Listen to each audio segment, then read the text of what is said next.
สวัสดีครับยินดีต้อนรับสู่ DTV Channel จำงวดเป็นที่ 16 กันยายน 2561 โค้งสุดท้ายครับก็อีกวันเดียวครับพรุ่งนี้ผลสลากกินแบ่งก็จะออกแล้วครับวันที่ 16 กันยายน เพราะฉะนั้นคลิปนี้ผมก็เลยนำสรุปสูตรครับเป็นสูตรปักหลัก3ตัวบนมาฝาก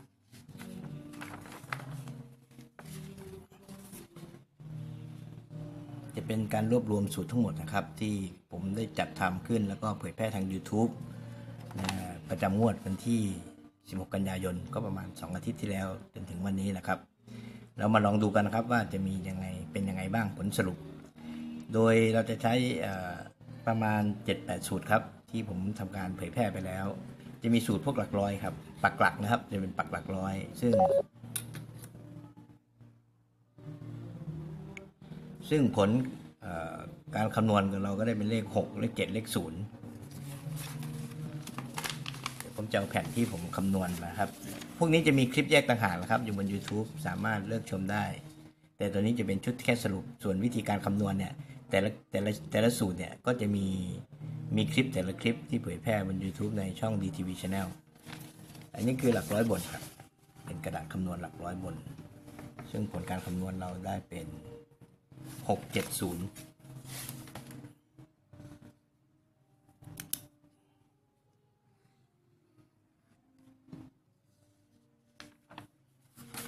สำหรับหลัก10บนจะเป็นเลข790นี่กระดาษคำนวณของหลัก10บนได้เป็นตัวเลข790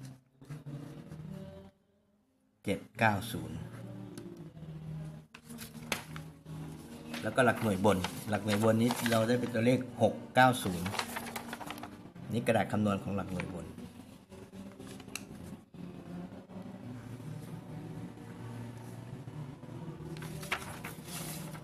โอเคครับตอนแรกเราใช้3สูตรนี้ก่อนครับเราก็มาจัดเป็นครับเดี๋ยวเราจะมาจัดเป็นเซต3ตัวบนแล้วค่อยมาคัดเฟ้นออกทีหลังเพราะฉะนั้นในชุดแรกเราก็จะได้เป็นพวกนี้ครับ676 679 670 696 699 690 606 609 600 776 779 770 796 799 790 706 709 700แล้วก็076 079 070 096 099 090 006 009และก็000โอเคครับทั้งหมดประมาณ27ชุดเดี๋ยวเรามาลองคัดเป็นดูโดยที่นะครับเราจะเริ่มจากตรงนี้ก่อน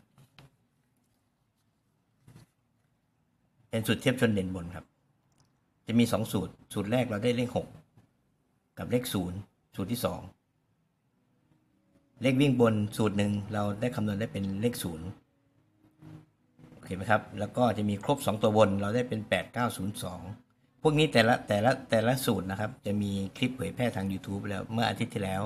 เผยแพร่ไปแล้วเข้าไปชมได้ครับที่ DTV Channel แต่วิธีการคำนวณและรายละเอียดต่างๆอันนี้ผมเอามาแค่ผลลัพธ์ของสูตรแต่ละสูตรครบ2ตัวบนครับเราได้เป็น8902แล้วก็สูตร110เราได้เป็นเลข7โอเคครับเดี๋ยวผมเอามาให้ดูอันนี้เป็นเด่นบนนะครับเราคำนวณได้เป็นเลข2ครับไม่ใช่ครับขอโทษครับนี่ครับเราคำนวณได้เป็นเลข6ครับ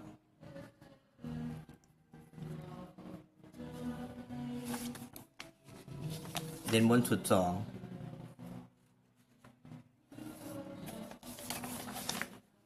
เราคำนวณได้เป็นเลข0ครับ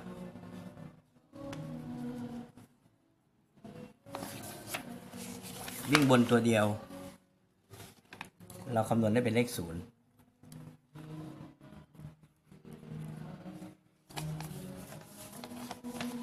อันนี้110บนระยะยาวครับสูตรระยะยาว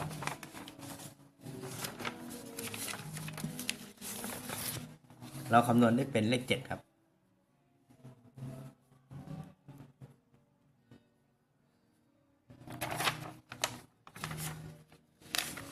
โอเคครับนี่เราก็มาลองคัดเฟ้นดูนะครับใน27ชุดเนี่ย เราจะเอาอะไรบ้าง ตอนแรกเรามาดูครบ2ตัวบนกันครับครบ2ตัวบนนะครับ8902เพราะฉะนั้นเราจะเห็นว่า2ตัวบนหลัก10กับหลักหน่วยเนี่ยเรามีเลข8เลข9เลข0เลข2ไหมฮะมีเลข9ครับเลข0เลข9เลข0โอเคนะครับงั้นผมตัดทิ้งเลยนะครับเลข6กับเลข7มาดูหลักร้อยเรามาดูเลขเด่นครับมีเลข6กับเลข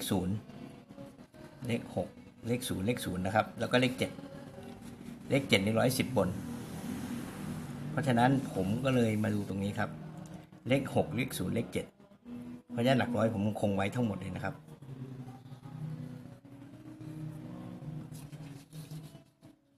พอเรามาดูเราจะตัดหลัก10นะครับเราเอาแค่9กับ0เราก็จะได้ดังนี้ครับตัวนี้เราไม่เอาครับตัดทิ้งนะครับเราก็จะได้แค่เลข9กับเลข0ในตัวท้าย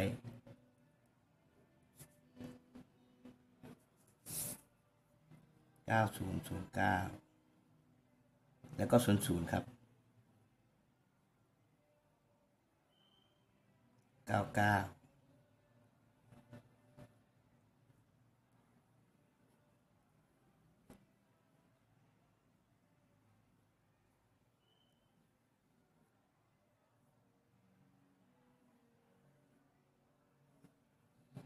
ทั้งหมดเราก็จะได้เป็นตรงนี้ครับตัวเน้นๆของเราคือ690 609 600 799 790 709 700 6099 090 009 000โอเคไหมครับก็จะเหลืออยู่ที่ประมาณ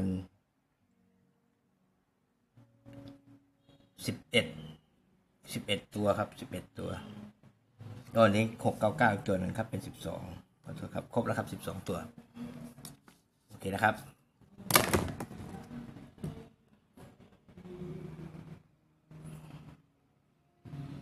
ทีนี้เรามาดูตรงนี้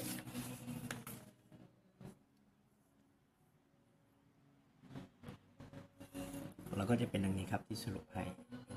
นะครับอันนี้เป็นสูตรเด่นบนระยะยาว4 6 7ไม่เป็นไรครับเพราะฉะนั้นเราก็นี่ครับที่เด่นๆของเราก็ดังนี้แหละครับเลข9เลข0 0 9อันนี้หลักหน่วยนั้นหลัก10เราได้หมดหลักร้อยครับหลักร้อยได้หมดโอเคนะครับนี่ตัดทิ้งก็ฝากไว้เท่านี้ครับสำหรับงวดวันที่16กันยายนสูตรปักหลัก3ตัวบนผมก็คงต้องจบการนำเสนอเพียงเท่านี้ครับแต่อย่าลืมนะครับขึ้นอยู่กับดุลพินิจพิจารณาของท่านนะครับตัวนี้เป็นการชี้แนะการคำนวณตามหลักของสถิติสนับสนุนสลากกินแบ่งรัฐบาลเท่านั้นครับไม่สนับสนุนสิ่งผิดกฎหมายโอเคครับแล้วก็ขอทุกท่านโชคดีครับถูกสลากกินแบ่งรัฐบาลทุกท่านครับพบกันใหม่คลิปหน้าครับสวัสดีครับ